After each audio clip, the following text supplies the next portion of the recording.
program will begin shortly. Launch sequence. Activate.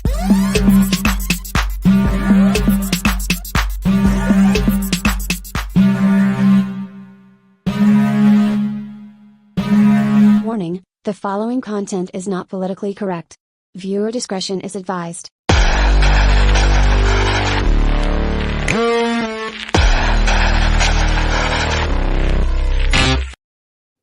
Welcome back to the channel today, everyone. I am Sarah Higdon. This is Transform to Freedom.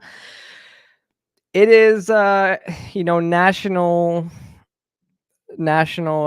Day of Theft. So it's tax day, right? We can talk about taxes a little bit and why they are, why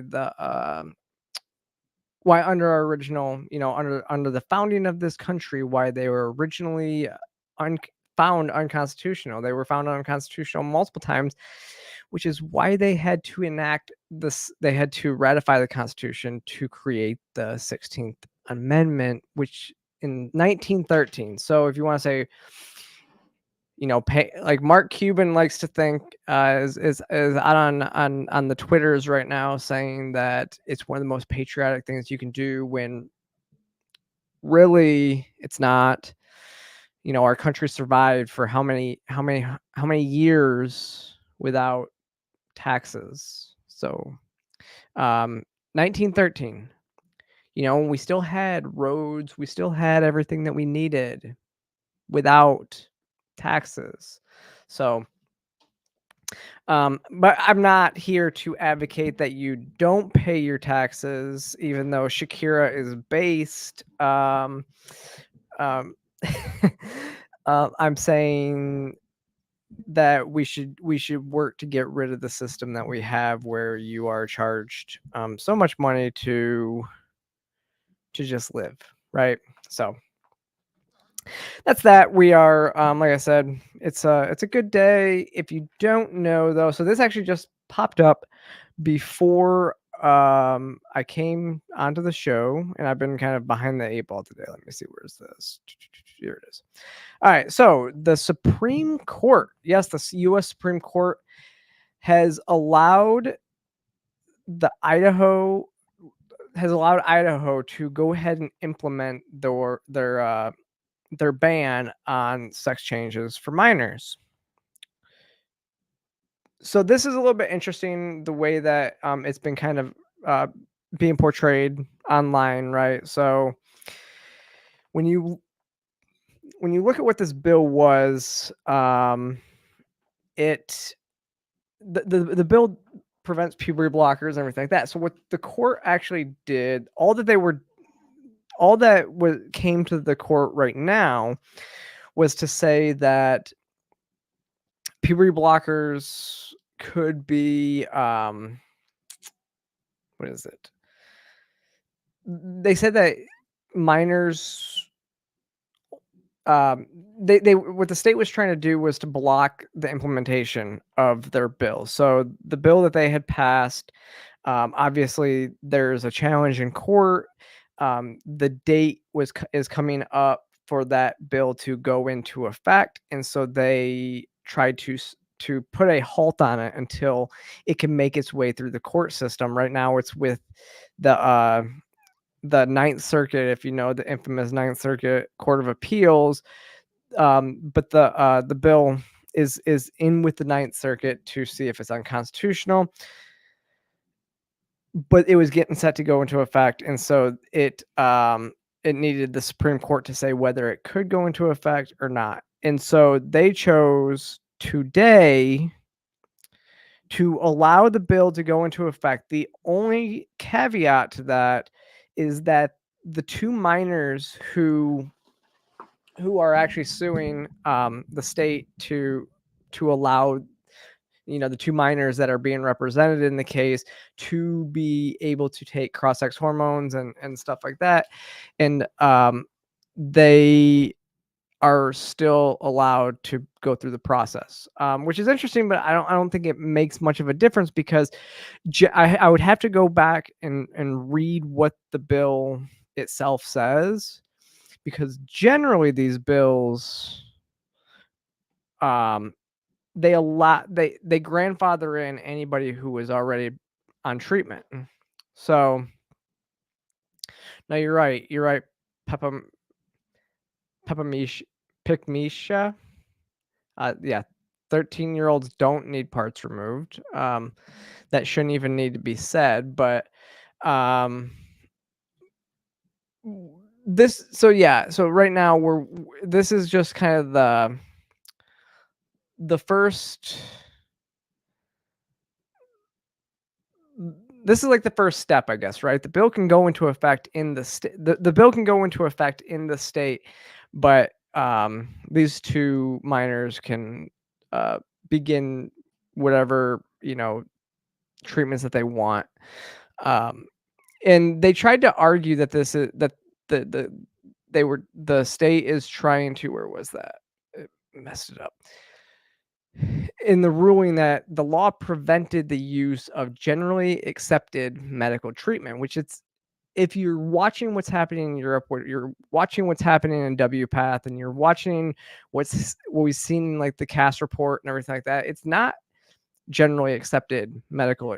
I mean, just because the medical industry is making money off of this, and is pushing for this, doesn't mean that it's generally accepted medical treatment doesn't necessarily mean good or right or just. And so we shouldn't be just pushing that. But that, like I said, that literally broke like just before I was setting this stream up, and I've been kind of behind the 8 ball a little bit today anyway. So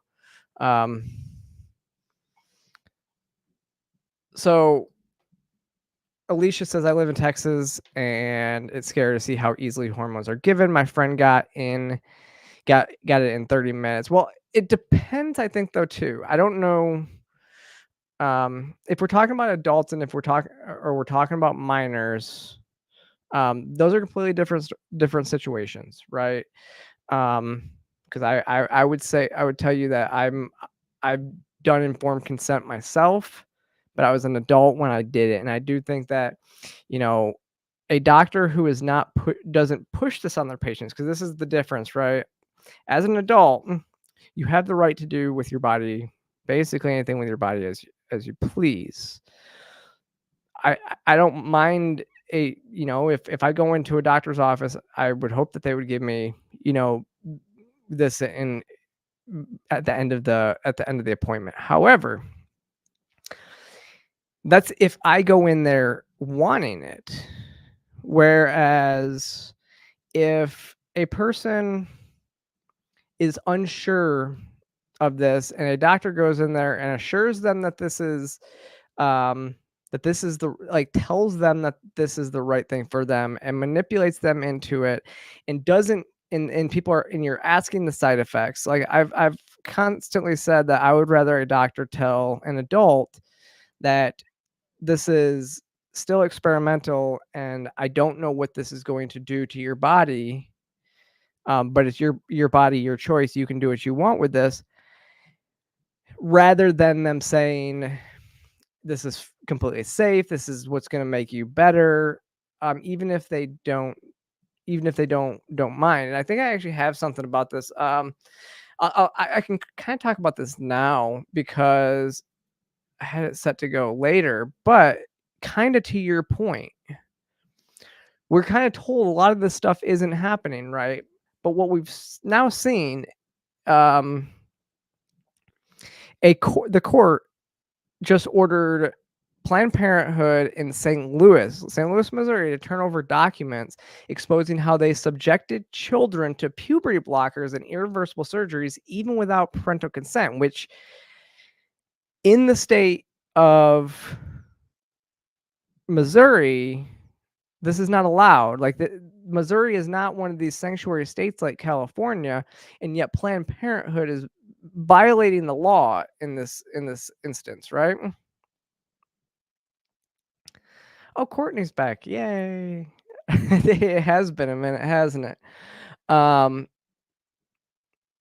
So This is the Attorney General, Andrew Bailey, said, in recent weeks, my team has obtained court orders forcing Planned Parenthood, Great Plains, and Children's Mercy to fork over documents in compliance with our investigations. There is no more important fight than to ensure Missouri is the safest state in the nation for children. As a father of four and an attorney, I will not stand by and allow children to be harmed. More to come. And so like my response to this was, so Planned Parenthood is giving life-altering medications to minors without parental consent, but that's not happening, right? That's what we will be told that's not happening. And I do think that this should be enough to shut Planned Parenthood down. Like, even if it's legal for children to take this stuff in your state, parents need to be there to consent, because that's their whole model, right? The whole model is that children might not be able to consent to this. Children might not be able to do this, but parents know what's best for their children, and so that they can actually they can consent for their children. That's what the left will argue. Now, I don't believe that. I think that we don't allow parents to do a whole lot of things. Like in the state of Georgia where I'm at, it was funny to it wasn't funny, but it was interesting to see a lot of these in a state where a parent can't even sign for their children to get a tattoo, because some states allow children get tattoos at 15 if their parents sign off on it, right? But tattoos can be removed. This stuff is permanent. But in a state like Georgia, when we were looking to pass this bill, it was interesting to watch people argue that parents can make these life-altering decisions for their minor children.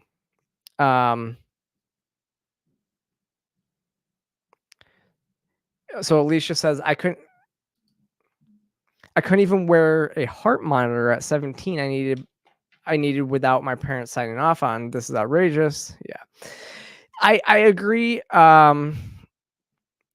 Yes. I mean, well, so Courtney says Planned Parenthood is a national organization and the legal repercussions federally should apply. I agree. So this is what's interesting too. So, well, we know that we see in other states. So I highlighted a couple weeks ago where I think it was either California, maybe Oregon or Washington. One of those states, they are telling parents that at 7 or what is it, at 13, they will no longer be allowed access to their children's medical records unless their parent, like, yeah, so they will not be the ones to have access to their medical portal at somewhere around like 13 or something like that. It's absolutely insane what you see going on in a lot of these states. But again, this is Missouri. This is not like a leftist state. And so I have to, I don't even, they may even have a bill that prevents this in Missouri at this point. I haven't looked that up completely yet. But remember, St. Louis is also where Jamie Reed, the whistleblower,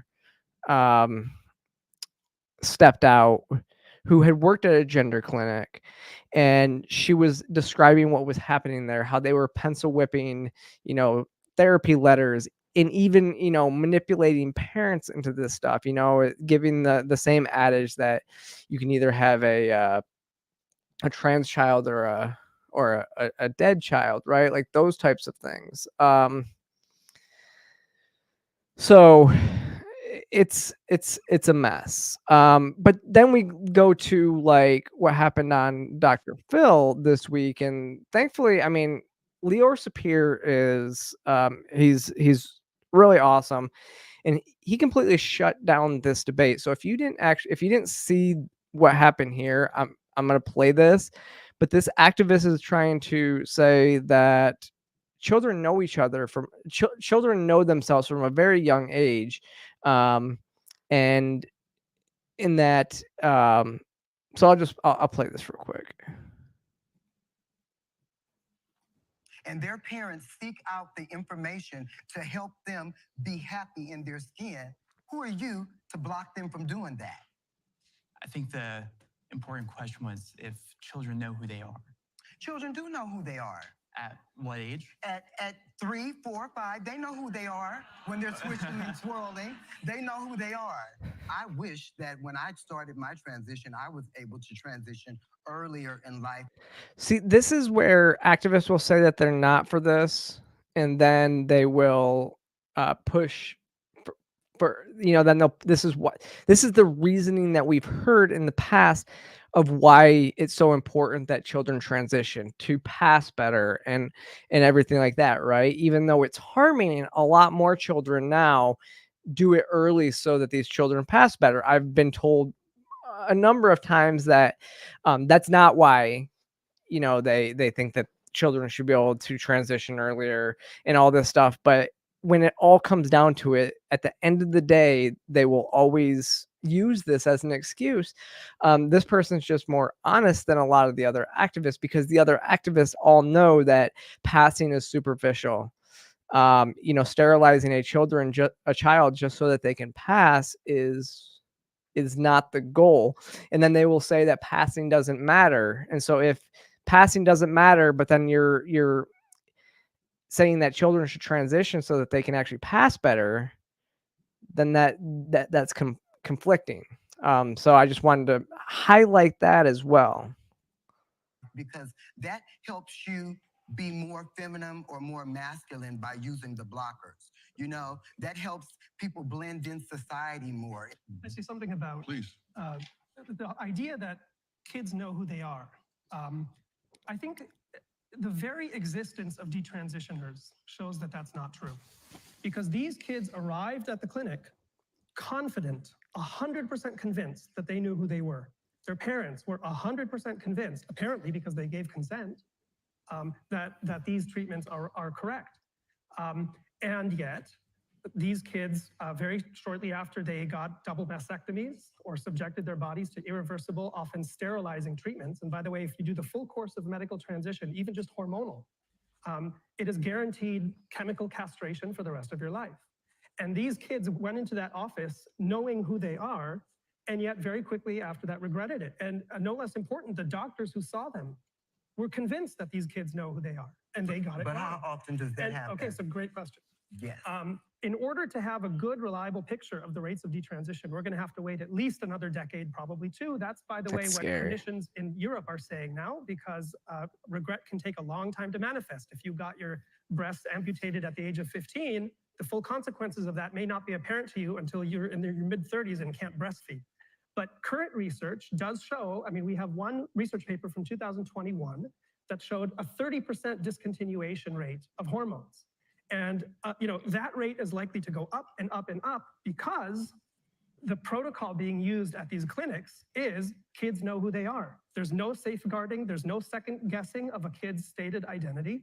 And the fewer safeguards we have, the less questioning that we do of these kids' motives and mindset, the higher the rate of regret and detransition and medical harm is going to be. So exactly. Like this is the thing, is he's 100% right. That these kids don't really know who they are. They went into this clinic and they were told that this is the right thing for them, and just the fact that people are detransitioning. The question then always becomes, what is the detransition rate? And you guys have heard me talk about this 1,000 times. We don't know. We know that the detransition rate is theoretically probably going to skyrocket. But the issue that we see is that the average detransition takes place between 4 and 10 years. So if we're having these high rates of detransition, so if we're having these high rates of people starting to transition, you can look at that and say it's going to take at least 10 years to figure out how high the detransition rate really is. And at this point, because it's so socially pushed, and detransitioners are so demonized by when they leave the cult, they is a sunk cost fallacy that comes with that as well, where they could be staying in their transition, realizing that they can never actually go back to being what they were. They can't, ever go back to presenting. A lot of times when you get this stuff, it's like there is a high rate. Think about it. You permanently sterilize yourself. Exactly what he said. If you start taking estrogen sterilizes anybody generally within about 3 months. And if you wanted to even try to have children later, then you would have to go in, and there is a possibility that you could get it back with some medications, but that's generally pretty rare. I think Blair White did some stuff about this quite a few years ago when she was looking at, possibly preserving preserving stuff so that she could have children. I don't think she was able to at the end of the day, because she had been on hormones for so long. And this is stuff that they're not telling people even when they start transition. Like, you should, probably, store sperm or eggs or anything like that before you start the transition. So that's one thing. But it's hard because, like he said, it's going to take a long time before we actually know how harmful this was. Like, how many, like, what is the detransition rate? And the 5-year study is what we have right now, right? And like I said, 5 years, when the average detransition takes place 10 years out, it, possibly out to 10 years. And the fact is we're harming a lot of children for this ideology so that they can, quote unquote, pass better. It's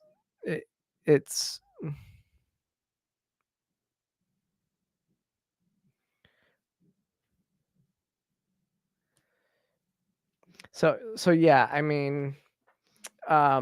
it was really, again, it was good to see somebody like Lior go on and such a large platform and really speak truth to what's going on.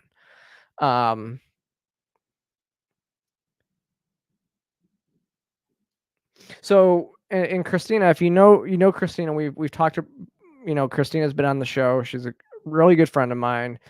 And he says that regret can take, I'm just going to read what she says. He says that regret can take a long time to manifest, but a 2022 comprehensive review of medical records of teens and young adults show that 30% discontinued hormone use after 4 years. So 30% have stopped taking hormones after 4 years of transition. So that would say that the detransition rate is north of 30% of what we're seeing right now. And that's, I've also talked a lot about this too, where we know that it is nearly impossible. It's going to be nearly impossible to understand, even figure out what the detransition rate is. And I say that especially in the US. It's a little bit easier when you're when you have a universal medical system like they have in a lot of places in Europe and stuff like that. But the thing is, if a patient, if the person has never didn't have their primary sex organs removed, they can literally just stop taking hormones and transition and stop their transition. And never go back to the doctor. And we know that doctors are not following up. And it's not even just that they're not following up. When asked for help, many of these detransitioners are blown off by their doctors or abandoned by their doctors. And we know that, again, from Jamie Reed, where doctors were asked if they would follow up on some of their patients, and doctors said, "Why would I do that? They're no longer my patient." So they don't care when they don't see patients for a while. They're not following up with the people that they gave this irreversible medication to. So that's that. We'll kind of move on from there. I wasn't expecting to, start completely with some of that stuff, but I did want to go into that. So let's move to FISA. Who wants to go to FISA? Okay, if you didn't know, the House of Representatives passed warrantless spying on the U.S. people. So if you don't know what FISA is, FISA was kind of so it was Edward Snowden kind of is the person who leaked what FISA, like what everything was going on with the NSA. And FISA was a big part of that. So FISA, they generally had to go and get a warrant in order to wiretap phones and spy on the American people.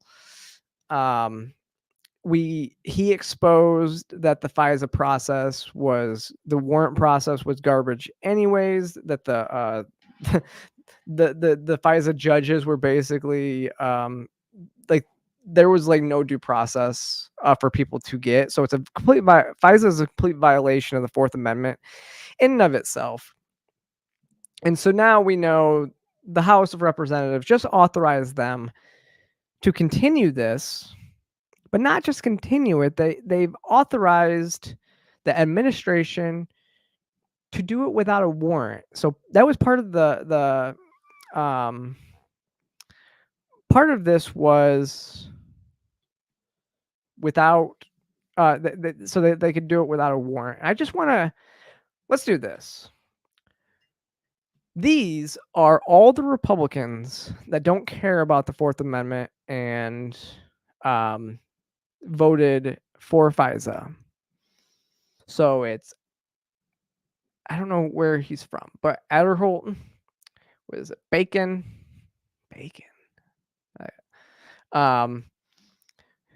Balderson, Barr, Bice, Buchanan. I can't read that. It's blurry on my screen. Sorry. Let's see who else we have. Thankfully, I don't know. Thankfully, I'm guessing that I don't know who Carter is in Georgia, but thankfully my representative didn't vote for this. Of course, Dan Crenshaw voted for it in Texas. Look at all these names in Texas, though. I mean, I know some of y'all are out there in Texas. Like, look at this. This is Republicans in Texas. Isn't Texas supposed to be like the free state of Texas? And all these representatives from Texas. Let's see. All these Republicans, 86 of them to be exact, all voted for warrantless spying on you. So I hope you take a screenshot of this, of these people, and if they are in your state, in your districts, get them voted out of office because they don't care about your rights. They don't at all. They only care. They care about spying on you. And remember, they will try to use this idea of safety, that the government is spying on you for your own safety, and they need this power so that they can keep you safe.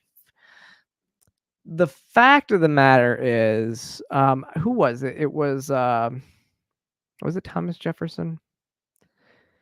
I can't remember who said it off the top. I drawn a blank on who said it, but they said those who would give up their freedom for safety deserve neither. And that's kind of what we have. This is I mean, these are the same people who voted for the Patriot Act. This is I think Patriot Act is actually where FISA first started. And this is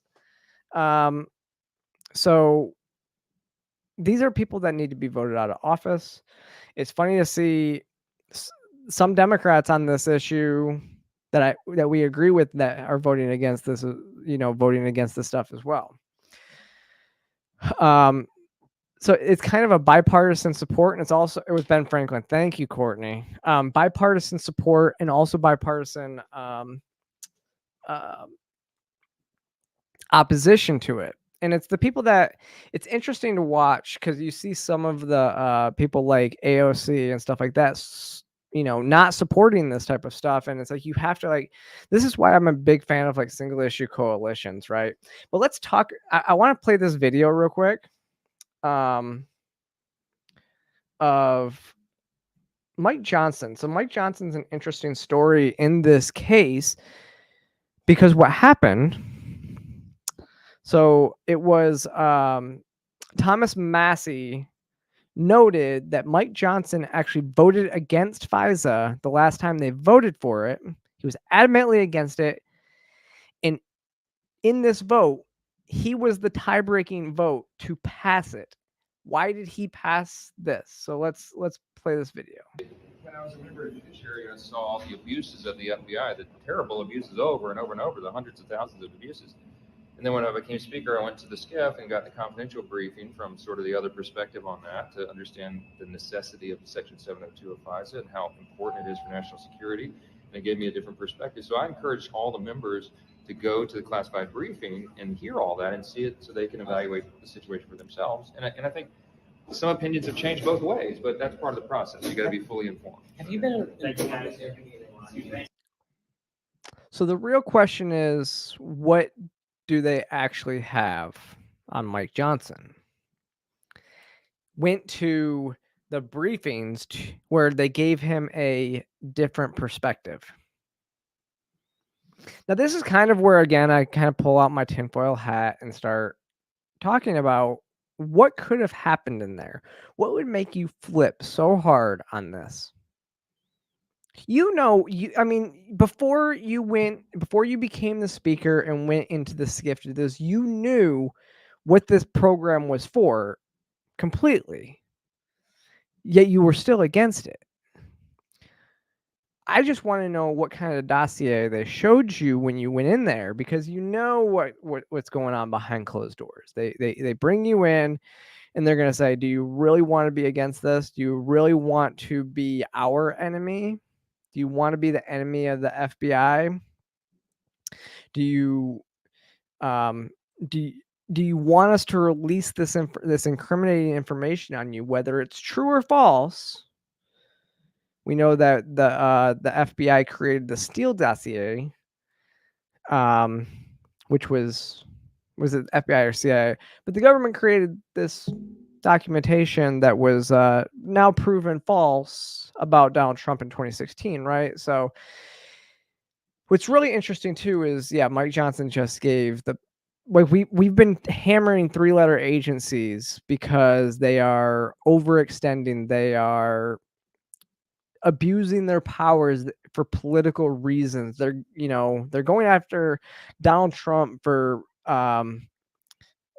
because at the direction of the Biden administration, and basically violating the free and fair elections that we're about to have. They're trying to sway the election. And he just gave them even more authorization to do that. What's really interesting, I might have even talked about this before on the show, is that they had a carve out. So everybody, this goes into effect and affects everybody except for members of Congress. Think about that for a second. The FBI has to go and get a warrant to spy on every American, or on every member of Congress, but that doesn't apply to you. Now, why could that be? Shouldn't it be equal across the board? If the provision's not good enough for the American people, then it's not good enough for you. You should always have to live under the rules which you set for everybody else. But that's not what they're doing, right? It's not what they're going to do. They're going to make those carve outs for themselves. It's why and it's also the reason why we don't have term limits There's things that it's like I don't think we would ever see get passed because it would affect them. Because it's negative, it would negatively affect them. So there's things that we would never see, kind of go through. But yeah, let's talk about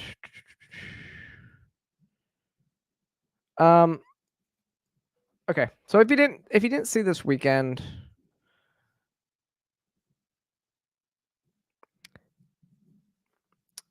so if you didn't see, if you've been living under a rock, I guess, if you didn't see, Iran sent rockets. So they sent like what? It was like 170 of these like suicide drones. They sent ballistic missiles and rockets towards Israel. Really, it was nothing major happened. Nobody, like no major, like the Iron Dome defense took most of it down. We shot a ton of this down.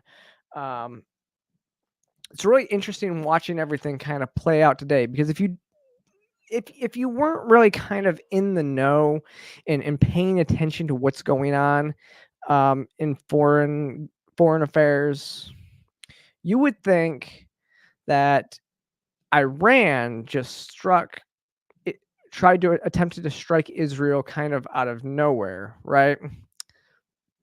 That's not what happened, though. So let's just say let's talk about this for a second.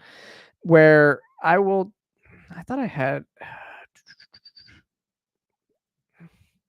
a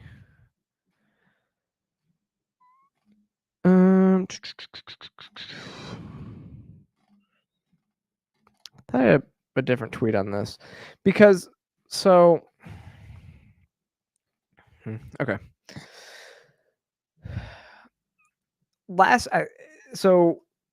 Recently,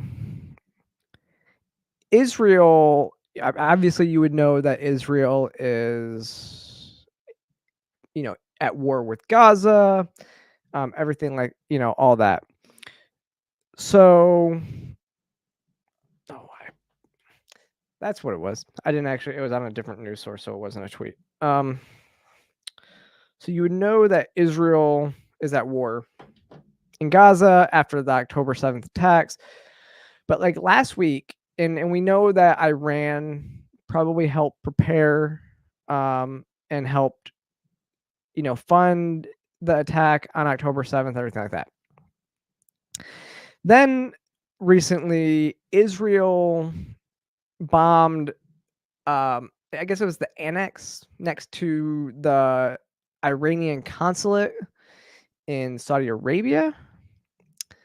So Israel strikes Iranian property, killing 2 generals and several other members of the force. Now, people are saying that they bombed the consulate itself.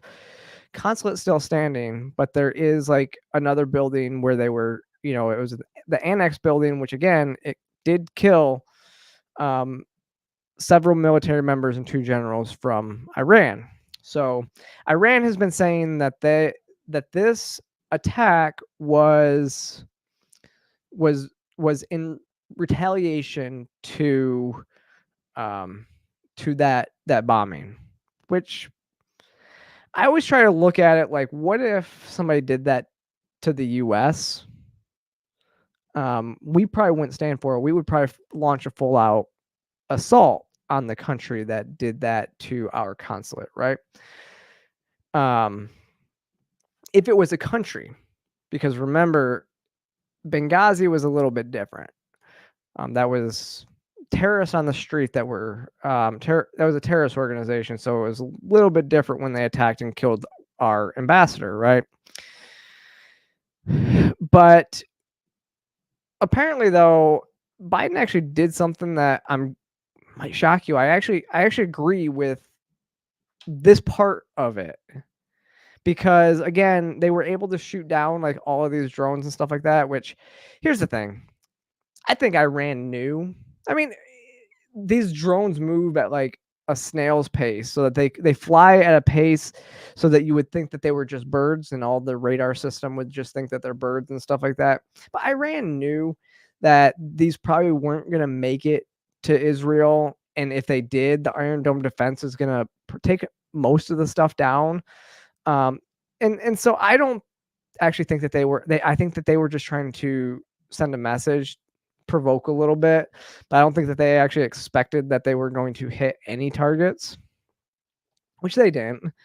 And so apparently President Biden told Benjamin Netanyahu, Israeli prime minister, like, you got to win, take the win. And in a public statement, he condemned Iran's attack. But according to reports, and he was going to meet with the G7 leaders and get a diplomatic response. So remember, diplomatic is key here. So a White House official told Axios News that the president told Netanyahu that the U.S. would not support any offensive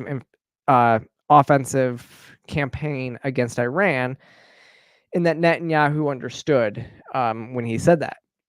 So this is actually a moment where I think we say, oh my gosh, like, yes, we're not going to attack Iran. We're not going to support an attack on Iran, right? It's good news. That should be good news to anybody who's, concerned about this stuff, because really this could launch World War III. I mean, if this escalated past this point and the U.S. gets involved, then we're sending more soldiers overseas, and I'm not in support of sending any more soldiers overseas. In fact, I think we should bring them all home. We should stop funding all sides of these conflicts, no matter what country it is. And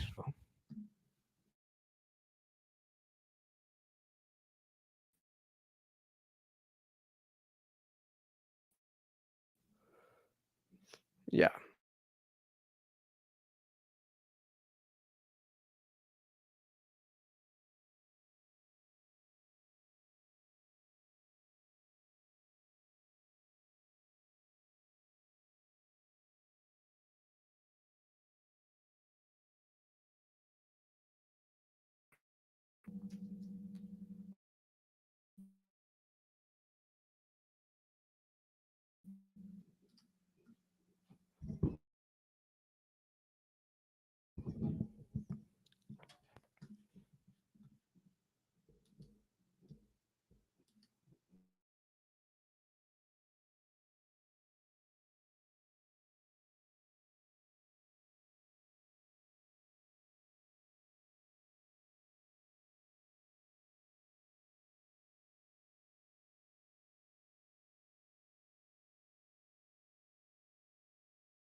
All right, I'm back. Sorry. My computer kind of took a little dive. So where was I? But I think a lot of this was, it was just fanfare. It wasn't actually I think it could have been a little bit to provoke, but we'll see what happens next, because this could be a World War II, World War III, situation that we're seeing happen and play out here in Gaza right now, or not in Gaza, but in the Middle East and Iran and stuff like that. And that's not what we want to see. We want this to de-escalate. But so I give, President Biden said, I spoke with Prime Minister Netanyahu to reaffirm America's ironclad commitment to the security of Israel. I mean, we do have a funny way of showing that. I think this tweet from Ashley Sinclair, which I've seen it tweeted out by a bunch of other people, it encapsulates this perfectly. And if you've been following me for a while now, I've said this for a very long time, that when you see that in 2021, we, like, a month after President Biden gave Hamas aid, COVID aid, like a month after that, like 1,000 rockets were sent into Gaza, or were sent into Israel from Gaza. So this is the Iron Dome defense. This is the rockets this is the COVID aid that we sent to them. That's pretty much how it works. So I don't think we should be funding any of this stuff. But unsurprisingly enough, the neocons like John Bolton, they do want World War III. That's literally what he's advocating for right here. It says, calls on Israel to destroy Iran's nuclear weapons, wants far stronger attack on Iran. So he wants Israel to attack Iran. So let's see what he says here. Let's watch this video. Told Wolf Blitzer. So I think among the many targets Israel should consider, this is the opportunity to destroy Iran's nuclear weapons program. And I hope President Biden is not trying to dissuade Prime Minister Netanyahu from doing that. And if he succeeds, and if at some future point the Ayatollahs are able to pull off what former Israeli Prime Minister Ariel Sharon called a nuclear holocaust, history will know who to blame.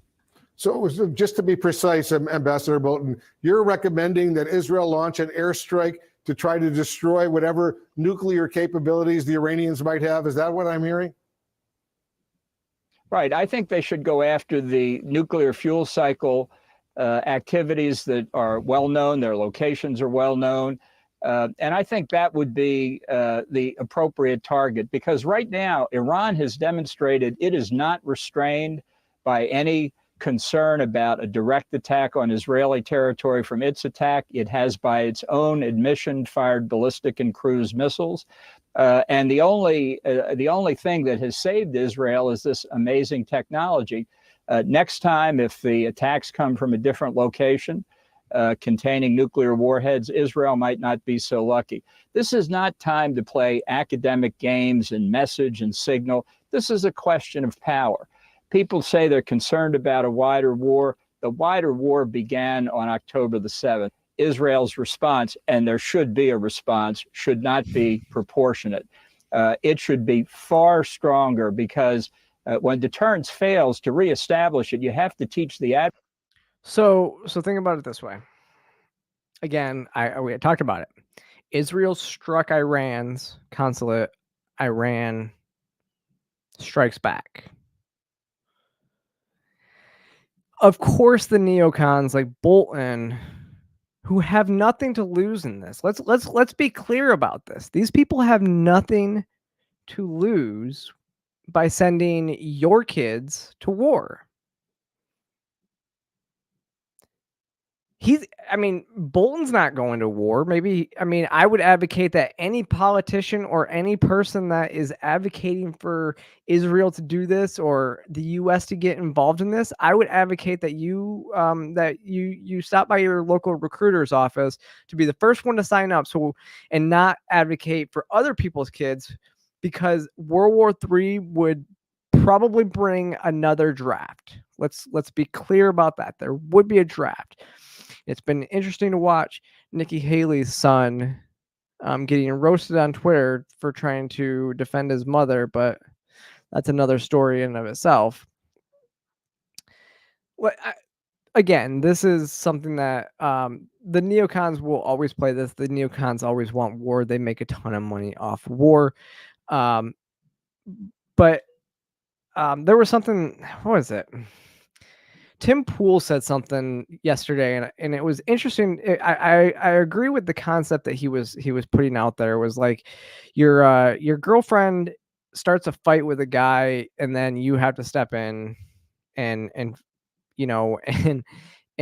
fix it, and then you have to fight because your girlfriend got into it, like started a fight with somebody, which is, so Israel would be like your girlfriend, and then you are the US. I kind of retorted that and would say that it's more like, I said it's more like your girlfriend starts arguing with somebody and then kicks the guy's dog. The guy retaliates, and then you have to step in to fight. That's kind of where the situation is, right? So that's really where we're kind of at with this. But the whole situation is even weirder, because there's a report from Reuters that came out early this morning. There's conflicting reports on this. So Iran has said, and this is why I wish I would have pulled it up, but so Iran said that they gave everybody a warning that they were going to strike before they struck. Now the U.S. has claimed that that's not true.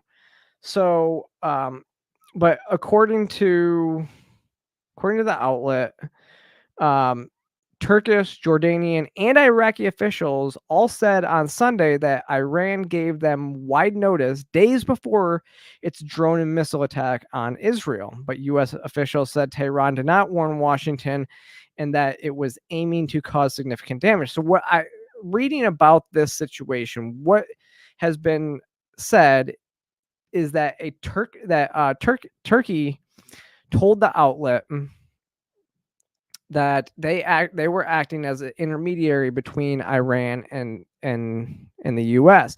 It is really interesting when there was talk of this happening. So we know that this was kind of known that something was that Iran was going to strike. Biden was on vacation at the beach, at his beach house, and he came back early, and he and warned. And when asked about this, he told Iran, don't. Interestingly enough, Turkey's foreign minister told the outlet that it had spoken to both Washington and Tehran before the attack, adding it had conveyed messages as an intermediary to be sure reactions were proportionate. Iran said the reaction would be a response to Israel's attack on its embassy in Damascus, and that it would not go beyond this. So this was the only attack that they were going to do, and that would be it. We were aware of possibilities. The developments were not a surprise to the Turkish diplomatic source. They also said that the Biden administration had said, where was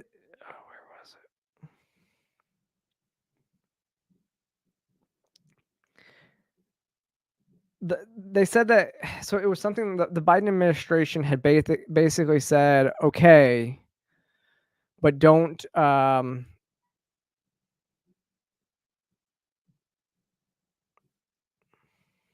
me see, where is it?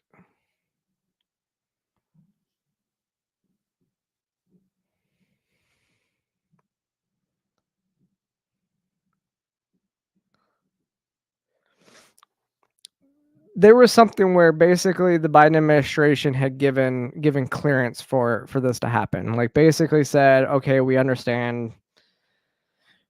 Do what you're gonna do, but don't make it too bad, I guess. I can't remember where it was. I'm not finding it in this article, but there was this known entity that this was going to happen, and Iran was about to do this, and the Biden administration knew this, and they, like I said, they also so 2 Iraqi sources said that Iran had used diplomatic channels to inform Baghdad about the attacks at least 3 days before it happened. But they didn't disclose when it would happen.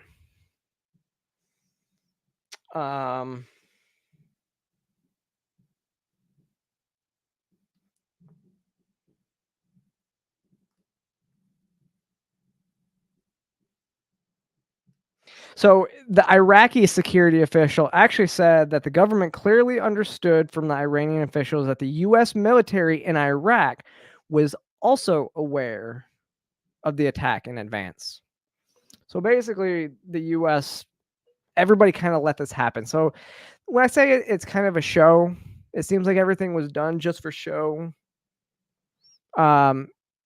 possibly to escalate into a bigger war between all these countries, knowing that this was going to happen, not try to deter, not try to do stuff diplomatically. I mean, it just seems like if we knew about it and it was basically like, okay, well, go ahead. It's one of those situations where everything done behind the scenes is different than what is being presented to the public. Like they have to show this unifying front up front, but it's like the shell game behind the scenes where it's like they're all on the same page. They're all it's like WWE or WWE wrestling, right? Where it's kind of known that what's going to happen before it happens, and they're all just playing this game with people's lives and money and politics. That's where we go with that. But yeah, sorry I dropped off there for a little bit, but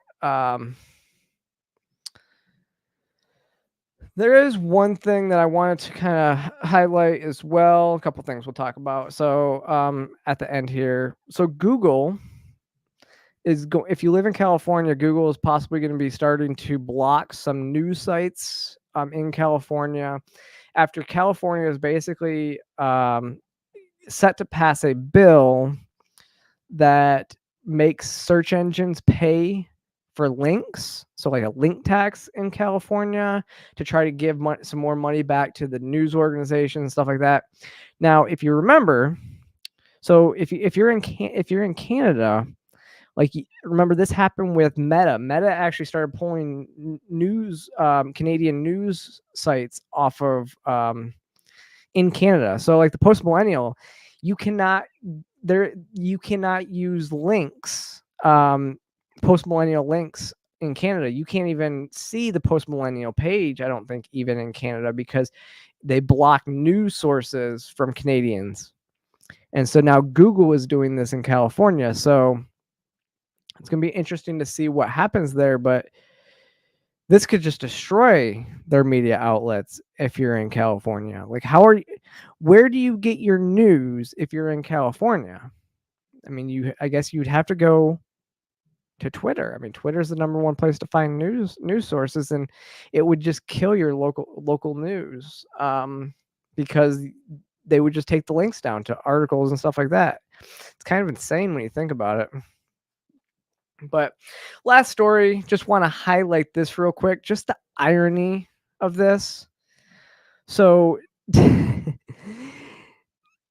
irony that Disney is trying to cite the First Amendment to dismiss a lawsuit against Gina Carano is astounding, because remember, Disney fired Gina Carano for words that she spoke on Twitter. So they violated. I mean, it's not a First Amendment issue when she does it. But they violated her free speech. Let's just say they didn't allow her to exercise free speech, yet they are trying to use free speech and say that Carano came to distract from and undermine Disney's own expressive efforts with her online comments. And this is part of the wrongful termination lawsuit brought against them by. So in the same lawsuit where she was terminated for expressing her views, they are trying to claim that the same, their free speech. And she was critical of the COVID vaccine and gender ideology and stuff like that, and stuff that Disney's kind of pushing a lot of these things. So she was against that. And so it was they terminated her for having her own opinions and not sharing their opinions and sharing them publicly. They didn't like it, so they left. And so now they're trying to use the same reasoning to try to get the case thrown out. The irony is astounding, right? And Disney makes this motion on the grounds that Disney has a constitutional right not to associate its artistic expression with Carano's speech, such that the First Amendment provides a complete defense to Carano's claims. I think that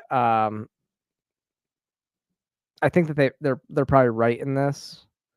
I personally think any business can hire and fire for whatever reasons they want. There is a freedom of association, but this is the irony is what gets me here. So, but with that, y'all, I thank you for everyone who joined. Sorry again for my computer going a little haywire there during the stream, but we got through it. I will probably stream a little bit more this week with some other stuff. So if you haven't already, make sure you click that like and subscribe button. Follow me across all social media platforms, and I will see you next time.